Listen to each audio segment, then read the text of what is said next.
ஆதி என்னும் பராபரையே, அன்பான மனோன்மணியே, சோதி எனும் பஞ்சகத்தாலே, சொற்பெரிய கரிமுகனே, தீது நீக்கும் கந்தவளே, திருத்துகின்ற குருநாதர்களே, 18 சித்தர்களே, பண்பான பரமசிவமே, ஓதியே ஜோதிடங்கள் உரைப்பதற்கு நாரவிந்து வடிவாக நல்ல துணை ஆவீரே.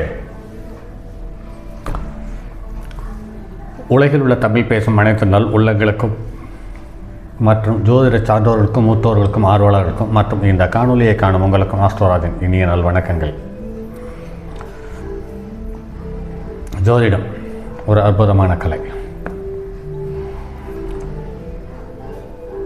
ஒவ்வொரு நாளும் புதிய புதிய விஷயங்களை அறிந்து கொள்வதற்கும், அறிந்து ஆச்சரியப்படுவதற்கும், வருத்தப்படுவதற்கும், இப்படி ஒவ்வொரு விதமான உணர்வுகளை அடையாளம் காட்டக்கூடிய ஒவ்வொரு நாளும் ஒவ்வொரு விதமான வாடிக்கையாளர் புது புது தகவல்களை நமக்கு சொல்லிக் கொடுத்து கொண்டிருக்கிறார்கள் என்பதில் மாற்று கருத்து இருக்க முடியாது. ஒரு நூலில் படிக்கிறோம், ஒரு குருவிடம் கற்கிறோம், ஒரு ஆசிரியரிடம் மாணவனாக பயிலுகிறோம். இப்படியெல்லாம் இருக்கும் பொழுது அதை நேரடியாக ஒரு வாடிக்கையாளருக்கு சொல்லி அந்த தகவல் உண்மை என்று உணரும் பொழுது நமக்குள் கிடைக்கக்கூடிய ஒரு அனுபவம் என்பது ஒரு ஆகச்சிறந்த அனுபவம் என்றே கருதுகிறேன். இதற்கு கிரகங்களினுடைய காரகத்துவங்கள், நட்சத்திரத்தினுடைய காரகத்துவங்கள், ராசியினுடைய காரகத்துவங்கள், இந்த மூன்றும் ஒருங்கே அமையும் பொழுது அதிக சதவிகிதம் உள்ள பதில்களை வாடிக்கையாளருக்கு தர முடியும். இதில் எது குறைபடும் பொழுதும் சற்று ஏற்ற இறக்கங்களான மந்த பலன்களை சொல்ல வேண்டிய கட்டாய சூழ்நிலைக்கு ஆளாகிறோம். இதற்கு அடுத்து ஒவ்வொரு கிரக அமைப்புகளும் ஒவ்வொரு விதமான தகவல்களை தருகிறது. அந்த தகவல்களையே ஜோதிட முத்துக்கள் என்ற தலைப்பில் கொடுத்து வருகிறோம். அதில் இன்று 33வது பதிவு என்று நினைக்கிறேன். அந்த வகையில் பார்க்கும் பொழுது செவ்வாய் தோஷத்திற்கு பரிகாரம். செவ்வாயை குரு பார்வையிட்டாலோ அல்லது சூரியன், சனி, ராகு, கேது ஆகிய கிரகங்களின் சேர்க்கை அல்லது பார்வை பெற்றாலோ செவ்வாய் தோஷம் ஜாதகத்திலேயே பரிகாரம் ஏற்பட்டு விடுகிறது. அடுத்து இரகசிய வியாதி என்று பார்க்கும் பொழுது 7ஆம் வீட்டிற்கு அதிபதி சுக்கிரனுடன் இணைந்து 6ஆம் வீட்டில் காணப்பட்டாலும், 7ஆம் வீட்டிற்கு அதிபதி செவ்வாயுடன் இணைந்து 6ஆம் வீட்டில் அமர்ந்தாலும் இரகசிய வியாதி உண்டாகிறது என்று சொல்லியிருக்கிறார்.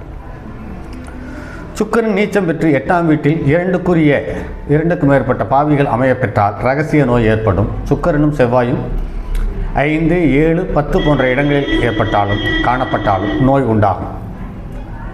உறுப்புக்கள் பழுதடையும் நிலை என்று பார்க்கும் பொழுது லக்னாதிபதி சுக்கிரனுடன் இணைந்து 6ஆம் வீட்டில் அமர்ந்து சுபர் பார்வை இல்லாமல் இருந்தாலும் அல்லது சுக்கிரனும் செவ்வாயும் இணைந்து 8ஆம் வீட்டில் காணப்பட்டாலும் ஒழுக்கம் குறைந்து உடல் உறவில் வெறி ஏற்படும். சுபர்கள் 6, 8, 12 அமைய பெற்றிருப்பின் தீர்க்க முடியாத இரகசிய வியாதி உண்டாகும். 8ஆம் வீட்டில் பாவிகள் பலமாக காணப்பட்டால் தகாத உறவினால் உறுப்புகள் பழுதடையும். ஊமை என்ற ஊனம் ஏற்படுவதற்கான அமைப்பு. வாக்குஸ்தானாதிபதியும் சுக்கிரனும் புதன் இம்மூவரும் கூடி 6ஆம் இடத்தில் இருந்தால் ஊமை என்று கருத்தில் கொள்ளலாம். காது ஊனம் 2, 6க்கு உரியவர்கள் 8இல் நிற்கவும், 4க்குடையவன் பகையால் பார்க்கவும் செவிநோய் ஏற்படுகிறது அல்லது காது ஊனம் ஏற்படுகிறது. கண் ஊனம் என்று பார்க்கும் பொழுது 2க்குரியவர் 6ஆம் இடத்தில் நிற்கவும், 2ஆம் இடத்தை சூரியன் பார்க்கவும் 2 கண்ணும் இழந்து கண் நிரந்தர குருடு ஏற்படுவதற்கான அமைப்பை தந்துவிடுகிறது. உடல் ஊனம் என்று பார்க்கும் பொழுது செவ்வாய், சுக்கிரன், புதன் ஆகிய மூவரும் ஏதாவது ஒரு ராசியில் அமைய பெற்றால், அந்த 3 கிரகங்களையும் 6க்குரியவன் சந்தித்தால் உடல் ஊனம் ஏற்படுகிறது. உயர்ந்த பெண்மணி என்று பார்க்கும் பொழுது லக்னாதிபதி ஆட்சி பெற்று இருந்தாலும், ராசி அதிபதி ஆட்சி பெற்று இருந்தாலும் நல்ல குலத்தில் பிறந்தவன், இருவரும் ஆட்சி பெற்றிருந்தால் குலப்பெருமை மக்கள் என்று சொல்லப்பட்டிருக்கிறது. கற்பு நெறி 4ஆம் இடம் சுத்தமாக இருந்தாலோ, 4ஆம் இட அதிபதி ஆட்சியுடன் அமைந்திருந்தாலோ கற்பு நெறியை கடைபிடிப்பவள். 4ஆம் இடத்தை சுபக்கிரகம் பார்க்க கற்பு நெறி போகசுகம் குறையாதவள். விபச்சாரி என்று பார்க்கும் பொழுது 7ஆம் இடத்தில் செவ்வாய் சனியுடன் மற்றும் ஒரு பாபக்கிரகம் இருந்தால் விபச்சாரி ஆவாள். 7ஆம் இடத்தில் சுபரும் பாவரும் இருந்தால் கணவனை பிரிவால் பிறர் தொடர்பு ஏற்படும். சுகபோக வாழ்க்கை. 5ஆம் இடத்து அதிபதி ஆட்சி உச்சம் பெற்று இருந்தால் சகல விதமான சுகபோக பொருள்கள் வசதிகளுடன் வாழ்வாள். தரித்திர வாழ்க்கை அல்லது பற்றாக்குறை வாழ்க்கை. லக்னம் மற்றும் சந்திரனுக்கு பாவக்கிரகங்களுடைய தொடர்பு இருந்தால் தரித்திரமான வாழ்க்கை வாழ நேரிடும். லக்னம் ராசியில் பாவக்கிரகங்கள் இணைந்து இருந்தாலும் அப்படியே அமையும். ஆக செவ்வாய் கிரகம் என்பது ஒரு ஜாதகத்தில் என்னுடைய அனுபவத்தில் ஒரு கிரகத்தினுடைய தொடர்பு இருக்கும் பொழுது அதன் பாதிப்பு நன்மையோ தீமையோ அதிகமாகிறது. செவ்வாய் மட்டும் தனித்திருந்தால் பாதிப்புகள் குறைவாக இருக்கிறது. இதில் மற்றும் ஒரு அனுபவம் என்னவென்றால், செவ்வாய் தோஷம் என்பது என்னுடைய அனுபவத்தில் இல்லை. ஏனென்று கேட்டால் இதுக்கு விதிவிலக்கு என்று எக்கச்சக்கமானதை சொல்லியிருக்கிறார்கள். செவ்வாய் சொந்த வீட்டில் இருந்தால் தோஷமில்லை, அதாவது ஆட்சி வீட்டில் இருந்தால் தோஷமில்லை. மேசம் விருச்சிகம் இதில் விடுபட்டு போகிறது.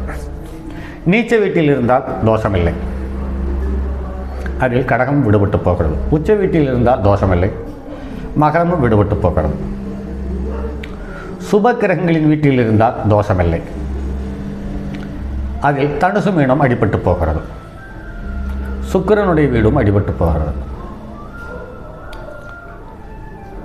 புதனுடைய வீட்டில் இருந்தாலும் அடிபட்டு போகிறது. அப்போது சூரியனுடைய வீட்டில் இருக்க வேண்டும். சூரியன் பலமான நட்பு கிரகம், அங்கிருந்தாலும் அடிபட்டு போகிறது. செவ்வாய் தன்னுடைய சொந்த நட்சத்திரத்தில் கும்பத்தில் இருக்கிறது, அப்போதும் தோஷமில்லை என்று அடிபட்டு போகிறது. அப்போ தோஷம் யாருக்கு என்று பார்க்கும் பொழுது நடைமுறை அனுபவத்தில் துலா லக்கணத்திற்கு எங்கு செவ்வாய் இருந்தாலும் அது தோஷமே. ஏன் என்று கேட்டால் லக்கணத்துக்கு 2-7 மாரகாதிபதி. அடுத்து மகர லக்கணத்திற்கு 3-11 எங்கிருந்தாலும் தோஷத்தை உண்டு பண்ணுகிறது. அதே சமயத்தில் அடுத்து சூரியன் துலா லக்கணத்திற்கு எங்கிருந்தாலும் தோஷத்தை தருகிறது. இது செவ்வாய் தோஷத்தை விட கொடுமையானதாக இருக்கிறது.